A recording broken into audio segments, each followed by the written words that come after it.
बोल श्री कृष्ण भगवान की जय।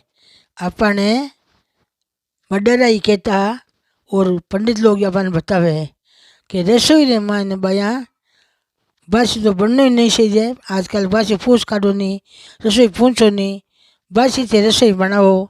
बई रसोईड़ा था के बर्तन पाછી रसोई में काम आवे। बई घी तेल बई हटड़ी पहली लूण मिर्ची ठीक जाओ।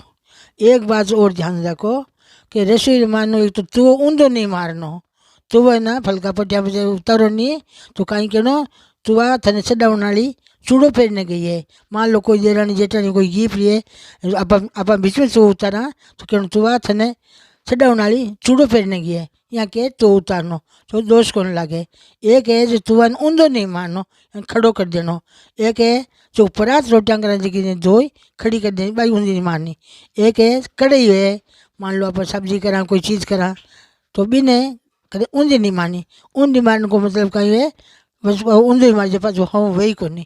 तो गणेश जी की कहानी मान के वे बातान कहानी में काले भेजूँ ओसवान की जय।